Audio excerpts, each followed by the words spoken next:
Today, the moon goes from Scorpio, where it is plumbing the depths of the water energy and bringing us through a process of transformation and coming to terms with our truth and who we are, into Sagittarius, where we get to reflect on and make meaning of what's been going on.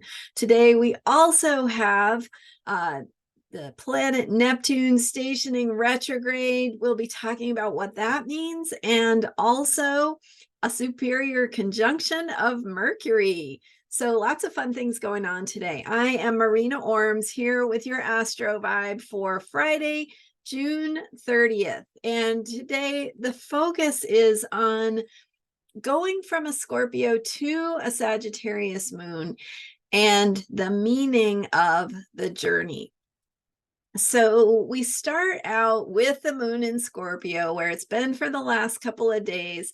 I've been talking about water energy and what it means to have this Scorpio energy that's dealing with the depths and that deeper process of letting go, of transformation, of metaphorical death and rebirth, perhaps even in some cases, literal death and rebirth or birth.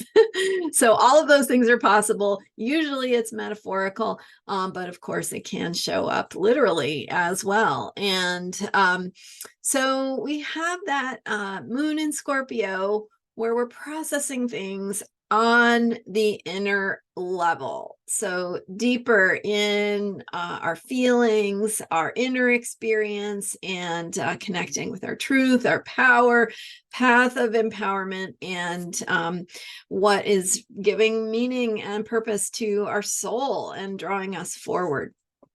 So then as the moon shifts into Sagittarius, we go into the sign of the Archer.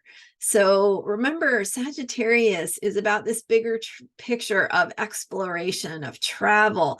Sagittarius is also about philosophy, religion, higher education. What do all of these things have in common? They have synthesis. They have the ability to take experiences, condense them down into meaning, and then portray that meaning or share that meaning, that conclusion, that story that we can tell based on the things that the journey that we've gone through. And so that Sagittarian passion for travel and going places is giving us experiences outside of our comfort zone, right? Getting outside of our own backyard so that we can go and experience other perspectives, other cultures, other languages, how people do things in other parts of the world that are outside of our own everyday experience. And so that also gives us that bigger picture. And then it is the synthesis of those experiences that allows us to tell that story of where we've been, what we've learned, what it awakened in us, what kind of conclusions we came to, and how we tell the story of that journey. So the moon, and really any planet going from Scorpio into Sagittarius, is about that shift into that bigger picture of how do we now get to reflect on and make meaning out of the inner processes we've been feeling. And so you might notice a little bit more perspective, a little bit more ability to process or share what you've been going through, to describe it, to understand, and make sense or make meaning of it for yourself. So you might experience a shift in less feeling and more ability to describe what it means. That's what that shift from Scorpio to Sagittarius looks like. And so today we also have Neptune stationing retrograde. So in case you didn't know, Mercury is not the only planet that can go retrograde. Many of the planets depends on their alignment with the sun, the earth, and the orbits, and we won't get into the astronomy of all that right now, but they can go retrograde in the zodiac, meaning going back over degrees parts of the sky where they have already traveled recently. And so it's just like a train stopping on a track and then slowing down and then reversing directions to go backward for a time. And then it stations, slows down and changes directions to go direct again. And it goes past that point where it stationed retrograde. So that's how it works with the planets. When Neptune is stationing, it's slowing down to change directions to go backward. It heightens the energy of that planet at that particular point where it is stationing, where it is making this change in direction. And so it stays in that degree of the zodiac for a little bit longer, right? Normally it would pass right through it. So that's one thing that's happening, is when a planet stations, it's hovering in that point. And so whatever is activating, whatever's happening in that region of the zodiac or in the geometrical relations to it, that gets slowed down and a little more energy and attention focused on it. So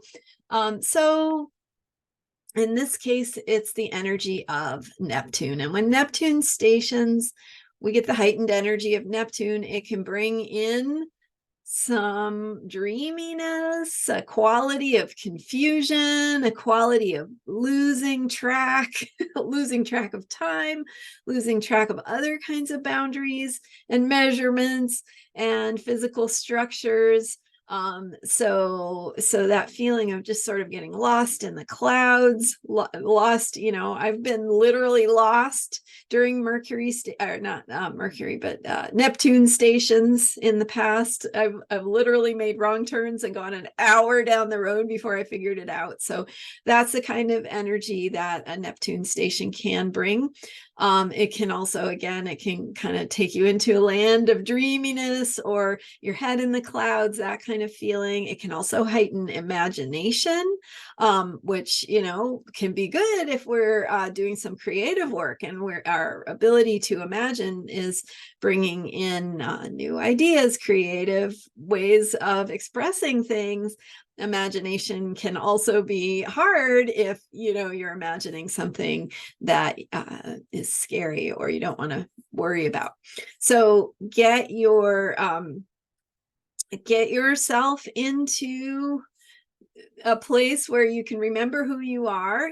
We talk on this channel a lot about grounding, connecting with your inner self, taking a deep breath, coming back to center, remembering who you are, connecting with nature. Those are all practices that might help you if you're finding yourself feeling a little detached, or your balloon getting lost in the clouds a little bit during the Neptune station. But also this can be a really positive, amazing thing if we are working with it the right way, as can all astrological configurations. So I am absolutely a huge proponent that there is no good and bad astrology. All astrology is potentially good or potentially bad, depending on what we're doing with it, how we're responding to its call to be our true selves, right? Or its invitation to action.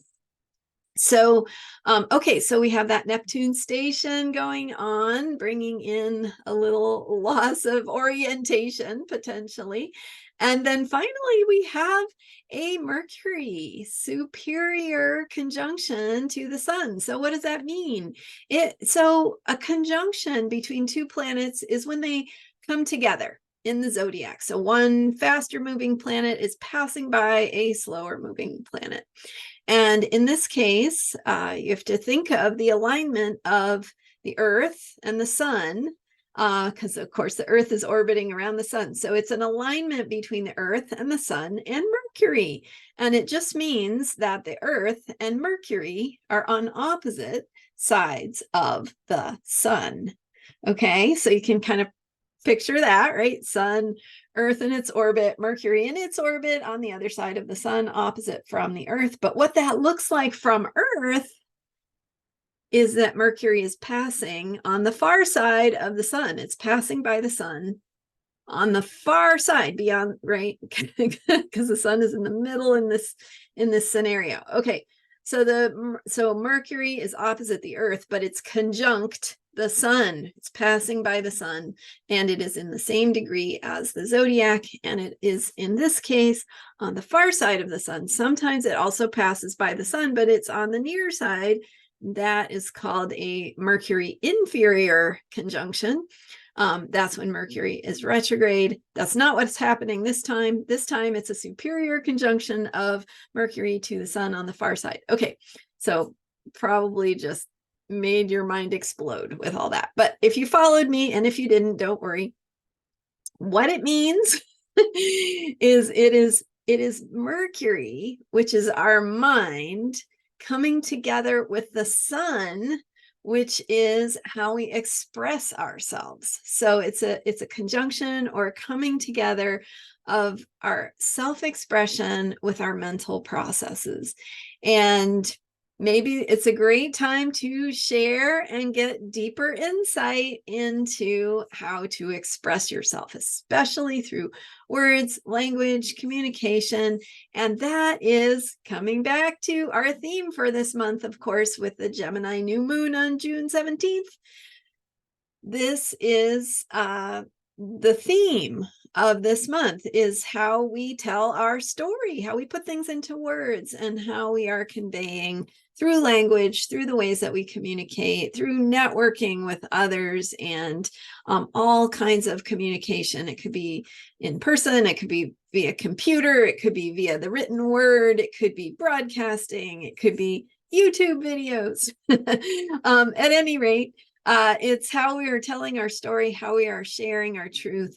And so this conjunction of Mercury to the sun is helping you to find that expression of your truth and to share it in ways that other people can see it, hear it, receive it, appreciate it, notice it, and it's that beautiful relationship between you sharing and another person benefiting from that sharing. So what are you noticing about what you have to say and how to tell your story as that story of your story is unfolding throughout this current moon cycle? All right. Thank you so much for being here. I am Marina Ormes. You can learn more about me at astrologyheals.com. Don't forget to hit the subscribe button if you haven't already. And I am so grateful to those of you who already have. Thank you, and keep taking care of yourself. I'll be here every day with astrology for unshakable self-care. See you next time. Bye for now.